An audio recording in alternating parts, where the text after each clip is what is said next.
पासम पासम बंधामि तम्मा घाणाम कम विसहर विसनिन्नसम मंगल कल्याण आवासम विसहर पुलिंगमंतम कंठे धारयी यो सया मनो तस्सगह रोग मारी दुख जरा जानते उपसामम चिट्ठ दूरे मंतो तुझ प्रणामो भी बहु फलो होगी नर तिरियेषु विवा पावन्ति न दुख दोगच्चम सुह सम्मत्ते लब्धे चिंतामणि कप्पपायवब्बहिये पावन्ति अविघ्नेणं जीवाजरामरं स्थानं य सन्तो महायश भर्तिभरनिभरेण हियेन तादेव दिज्जबोहिं भवे भवे पास जिन चंद।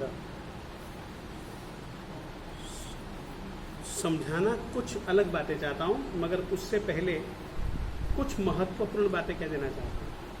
आज बहुत बहुत बहुत प्रसन्न है मन। कारण यह है, जिस तरीके से बच्चे के लिए यदि वो इधर उधर कहीं भटक जाए ना, तो उसके लिए सबसे ज़्यादा खुशी का पल वो होता है जब वो खोया हुआ अपने माँ बाप को देख लेता है। जैसे ही वो महसूस करता है कि माँ बाप मेरे पास में है, या फिर वो निश्चिंत हो जाता है। कभी तुम लोगों ने देखा होगा, माँ थोड़ी सी दूर हो, बच्चा थोड़ा सा दूर हो, और अचानक कोई बाबा आ रहा हो, बच्चा कैसे डर जाता है। जैसे ही वह अपने मां को देखता है, तो मां के आंचल से अपने आप को लपेट लेता है। जिस बाबा से वह डरता था, मां के आंचल को अपने पास में पाकर के, मां को अपने पास में पाकर के, अब वही बच्चा यूं यूं करते हुए बाबा को भी डराता।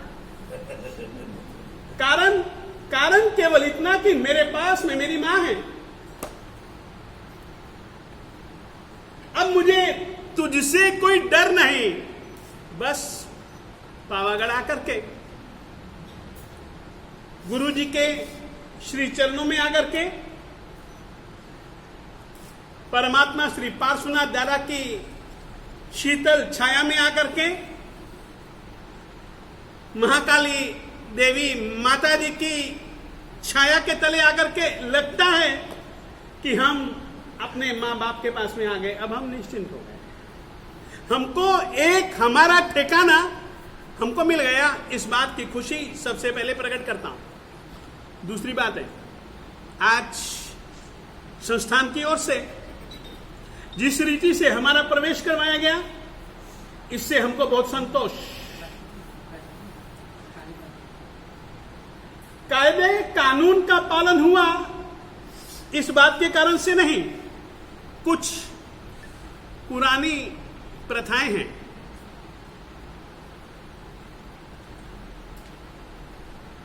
मिट्टी के घड़े को मंगल कलश कहा जाता है। कभी भी तांबे या किसी धातु के बर्तन को मंगल कलश नहीं कहा जाता। पहले के समय की परंपरा, जिस समय शकुन को बहुत ज्यादा महत्व दिया जाता था, प्रस्थान के समय और प्रवेश के समय, उस समय यदि कोई सधवा बहन, क्योंकि तब टूटियां नहीं थी, तब बावड़ियां होती थी, तब कुएं होते थे, तब सरोवर होते थे। जब कभी भी कोई सधवा बहन या कुमारी कन्याएं मिट्टी का घड़ा भर करके सामने से लाती, तो कोई भी कहता, ओ मंगल शकुन हुआ। और वो घड़ा केवल मिट्टी का ही होता था। पहले भी धातुओं के कलश थे। आज की तारीख में भी दबे हुए चरु मिलते हैं। चरु में सोना की मोहरें इत्यादि बहुत सारी चीजें आज की तारीख में भी मिलती हैं, वो सब धातु के होते थे। उनको मंगल नहीं कहा जाता था, केवल मिट्टी के कलश को ही, और वो भी पानी से भरा हुआ। आज की तारीख में भी गांव में जाओ तो वो इन्हीं कलशों को मंगल कलश के रूप में मानते हैं और कह रहे मंगल शकुन हुआ, आज ये मंगल शकुन हमको दिया। बहुत बहुत खुशी हुई। दूसरी बात तुम लोगों से कह देना चाहता हूं, आज की तारीख में शादियों में ये डीजे ने बाजे वाजे होने लग गए, पहले ऐसा नहीं था। जंगलों में से भी गुजरते थे तब एकमात्र कांसे के बिगुल होते थे, तांबे के बिगुल होते थे, शंख होते थे, कुछ पत्थर होते थे जिनको आपस में यूं रगड़ा जाता था, बजाया जाता। बहुत सारे ऐसी चीजें होती थी जिनसे बधाया जाता था। वो सब मंगल चिन्ह होते थे, वो सब मंगल पदार्थ होते थे। और याद रखिएगा, मंगल पदार्थों में से सबसे ज्यादा मंगल गिने जाने वाले अगर कोई पदार्थ हैं तो वो श्रीफल है, अक्षत हैं, ऐसे बहुत सारे पदार्थ हैं। मुझे याद है, मुझको याद है, अभी कुछ साल पहले तो नहीं, ज्यादा कह सकता हूं, कुछ महीने पहले ही बड़ौदा में हमारा चौमासा रहा, लालबाग मांजलपुर में। तब सचमुच में एक दृश्य आज की तारीख में भी आंखों में तैरता है। जैसे ही हम घंटाकरण महावीर देव दादाजी के मंदिर के पास में से गुजर रहे थे, उपकारी गुरु श्री चंद्रोदेव विजय जी महाराज साहब जी के पास में से गुजर रहे थे, उस समय वहां की छोटी छोटी लड़कियों ने हम लोगों को थाली में गन्ना इत्यादि बहुत सारे, गन्ना, दीपक, धूप और भी कुछ पदार्थ थे, मैं बताना नहीं चाहता हूं, मगर मुझको आज की तारीख में भी याद है। ये सब मंगल के चिन्ह, मंगल के पदार्थ, मंगल कामनाओं और आपका मंगल ही मंगल हो, उसके प्रतीक के रूप में इन चीजों का उपयोग होता था। मगर आज की तारीख में आदमी फैशन से जीना चाहता है, जिसका कोई मतलब ही नहीं है। न फैशन का कोई मतलब है, न फैशनेबल चीजों का मतलब है, मगर आदमी ने उन्हीं में ही सब कुछ समझ रखा है, जो कि बहुत गलत चीज है। बहुत खुशी हुई। मंगल कलश जल से भरे हुए, कुमारी कन्याओं को याद रखो, हम कुमारी को शक्ति स्वरूपा मानते हैं, और इस तरीके से आज यहां पर इस तरीके के मंगल चिन्हों से एक प्रकार से शक्तिपीठ स्थान पर शक्तियों के साथ में एक बहुत अच्छा लगा। इसके लिए धन्यवाद, धन्यवाद, धन्यवाद। सब मुनियों को धन्यवाद। सबसे पहले गुरुजी महाराज साहब जी को धन्यवाद, उन्होंने आवाज दी और हम लोगों को बुला लिया। मैं तो इतना ही जानता हूँ, इतना ही मानता हूँ, बहुत अच्छा लगा। अब मैं इस चातुर्मास में अब तुम लोगों को क्या करना है वो उसकी चर्चा मैं तुम लोगों से कर लेना चाहता हूँ, मगर थोड़ा सा पास पास में आ जाओ, थोड़ा सा पास, ताकि मुझको जरा जोर से बोलना न पड़े। थोड़ा बस। देव और गुरु की प्रसाद यानी कि कृपा, हमेशा यही शब्द सुनोगे, देव, गुरु और धर्म की कृपा से सुख शांति। देव, गुरु और धर्म क्या चीज है? और जैन परंपरा में सबसे ज्यादा अगर कोई महत्वपूर्ण, महिमा मंडित, जीवन को सार्थक कर देने वाले अगर कोई तत्व है तो वो ये ही 3 तत्व हैं, देव, गुरु और धर्म। देव शब्द से दो चीजें समझो। एक तो देव गति में, देव निकायों में पैदा होने वाली आत्माओं को हम देव कहते हैं। फिर से कहना चाहता हूं, देव गति में पैदा होने वाली आत्माओं को हम देव कहते हैं, जैसे कि मनुष्य गति में पैदा होने वाली आत्माओं को हम मनुष्य कहते हैं। जैन परंपरा में जिनको हम आराध्य मानते हैं, जिनको हम उपास्य मानते हैं, वो देव गति में पैदा होने वाले देव नहीं, बल्कि मनुष्य गति में पैदा होने वाले, मानव के रूप में विद्यमान रहने वाले, परंतु जिन्होंने अपनी आत्मिक दिव्य शक्तियों को प्रकट कर दिया है, ऐसी आत्माओं को हम लोग देव कहते हैं। एक सीधी सी परिभाषा। वो मानव होते हैं, वो देव गति में पैदा नहीं होते हैं, परंतु उनके पास में जो आत्मिक शक्तियां होती हैं वो उन देवों से भी अनंत अनंत अनंत गुणी अधिक होती हैं। और याद रखिएगा, वे देव भी धरती के उस देव की उपासना करते हैं, उपासना करना चाहते हैं। उनको अपने बीच में पाकर के बड़े खुश होते हैं। इसीलिए जैसे ही परमात्मा का जन्म होता है, देवता लोग खुशियां मनाते कि ये देवादि देव हैं, हमारे जैसे देव नहीं है, ये सच्चे देव हैं। इसीलिए हम लोग उनको सुदेव कहते हैं।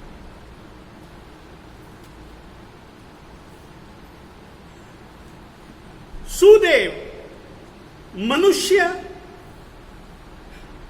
के रूप में आत्मा की शक्तियों को घाती कर्मों के क्षय के बाद जिन्होंने प्रकट कर लिया और जीव मात्र के कल्याण के लिए जो व्यवस्था देते हैं, जीव मात्र के हित के लिए जो धर्म तीर्थ की स्थापना करते हैं, ऐसे तीर्थंकर भगवंतों को जैन परंपरा में देवादिदेव कहो, सुदेव कहो, देव कहो, वे ऐसे होते हैं। उनकी तुमको मैं 3 निशानियां बतला देता हूं। कितनी निशानियां? 3 निशानियां। अरिहंत जो होता है वो वीतरागी होता है। वो कैसा होता है? वीतरागी। उसके पास में तुम कोई भी राग और द्वेष का चिन्ह नहीं पाओगे। उसकी आत्मा में भी, उसके मन बुद्धि में भी, उसके किसी प्रकार के इशारे में भी तुमको राग और द्वेष का विकार नहीं मिलेगा। सबसे पहली निशानी, वीतरागी होना अनिवार्य है। क्यों? जो राग होगा तो उसके पास में द्वेष भी होगा। राग और द्वेष यदि अपने पास में है तो निश्चित उस आत्मा के पास में पक्षपात पक्षपात पक्षपात होगा। और यदि पक्षपात है तो समझ लो वो कुछ न कुछ किसी न किसी रीति से गलत है। इसीलिए पहली बात, हमारा देव वीतरागी है। उसके पास में आप कभी भी किसी भी प्रकार से राग और द्वेष का चिन्ह नहीं पाएंगे, नहीं पाएंगे, नहीं पाएंगे। दूसरी बात, हमारे अरिहंत परमात्मा की निशानी, वो जीव मात्र के कल्याण के लिए, केवल मानव जाति के या देव जाति के ही कल्याण के लिए नहीं, जीव मात्र चाहे सूक्ष्म हो, चाहे बादर हो, चाहे एक इंद्रिय हो, बे इंद्रिय हो, ते इंद्रिय हो, चौरिंद्रिय हो, पंचेंद्रिय हो, उसके लिए ही, जीव मात्र के लिए उन्होंने धर्म तीर्थ की स्थापना करनी है। जो करते हैं वे हमारे देव हैं। पहली निशानी, वे वीतरागी हैं। राग नहीं तो द्वेष भी नहीं, ये देव की निशानी समझ करके चलो। जैन परंपरा में दूसरी निशानी देव की, वे आत्म कल्याण सिद्ध कर लेने के बाद जीव मात्र के कल्याण के लिए धर्म तीर्थ की, धर्म सिद्धांतों की, सत्य सिद्धांतों की प्ररूपणा भी करते हैं, निरूपणा भी करते हैं और जीवों को ऐसे धर्म की आराधना के लिए प्रेरणा भी देते हैं। और एकमात्र कर्मों के क्षय का मार्ग अरिहंत परमात्मा के द्वारा बताया गया धर्म है। एक तो वे राग द्वेष से विहीन, दूसरी निशानी वे धर्म तीर्थ की स्थापना निस्वार्थ बुद्धि से, जीव मात्र के कल्याण की कामना से वे अवश्य में धर्म तीर्थ की स्थापना करते हैं। उनको हम लोग देव कहते हैं। वे घाती कर्मों के क्षय से दूर होते हैं। तीसरी निशानी अरिहंत की, देव की, जैन परंपरा के हिसाब से वे 18 दोषों से रहित होते हैं, 34 अतिशयों से युक्त होते हैं और उनकी वाणी में 35 गुण ऐसे पैदा होते हैं जिसके कारण से जीव मात्र के साथ में वे संबंध बना सकते हैं। अब आप लोग बैठे हो, मानो इसमें से बहुत जन ऐसे हैं जो हिंदी नहीं समझते, वो इंग्लिश समझते हैं, एक गुजराती समझते हैं, मराठी समझते हैं, मारवाड़ी समझते हैं। मैं हिंदी में बोल रहा हूं, उनको लगेगा कि महाराज जो बोल रहे हमको समझ नहीं आ रहा, परंतु परमात्मा जब कभी भी बोलते हैं ना, उपस्थित जितने भी देव देवी, मनुष्य, नर नारी, किसी भी प्रदेश का क्यों ना हो, पशु पंछी, उन सबको लगता है कि परमात्मा मेरी भाषा में मुझको समझा है। और परमात्मा से समझने के बाद में वे आत्महित करते हैं, वे आत्म कल्याण करते हैं। हमारा देव अरिहंत, एक तो ये हमारे देव हैं और दूसरा हमारा देव जो कि 8 कर्मों के क्षय से मुक्त हो गया, ऐसे सिद्धात्मा को भी जैन परंपरा देव मानती है। तो देव के रूप में 2 ही व्यक्ति, केवल अरिहंत यानी कि धर्म तीर्थ की स्थापना करने वाले तीर्थंकर परमात्मा एक, और सिद्धात्मा दूसरे। इस चातुर्मास में हमको ज्यादा से ज्यादा ऐसे देवों की आराधना करनी चाहिए, अरिहंत भगवंतों की जितनी भी हम आराधना करेंगे उतना ही हम लोग आत्म कल्याण सिद्ध कर पाएंगे। एक दूसरी चीज है देव, एक गुरु और धर्म। देव तो यानी कि ये 2 अरिहंत परमात्मा और सिद्ध आत्मा, ये ही 2 प्रकार की आत्माओं को देव, गुरु और धर्म के अंतर्गत देव माना गया है। सुदेव, सुगुरु और सुधर्म के रूप में अरिहंत और सिद्ध आत्माओं को ही सुदेव माना गया है। सुधर्म किसको कहा जाता है? सुधर्म किसको कहा जाता है? सुधर्म का मतलब जो देव स्वरूप में जो अरिहंत परमात्मा थे, उन्होंने जिसको धर्म कहा, भैया ये धर्म है। जैसे कि अहिंसा धर्म है, संयम धर्म है, जैसे कि तप धर्म है, जैसे कि अनुव्रत महाव्रत धर्म है, जैसे कि दान शील तप और भाव धर्म है। इस रीति से उन्होंने जो धर्म बतलाया, उस धर्म की आराधना ज्यादा से ज्यादा अब आप लोगों को इस चातुर्मास में करनी ही चाहिए। देखिएगा, यह मैं किस लिए कह रहा हूं, वो इसलिए कह रहा हूं कि हमारा अरिहंत वह जीव मात्र के कल्याण करने वाला एक विशिष्ट आत्मा, वीतरागी आत्मा, वह देव, और जो उन्होंने धर्म बतलाया वह भी जीव मात्र के कल्याण के लिए।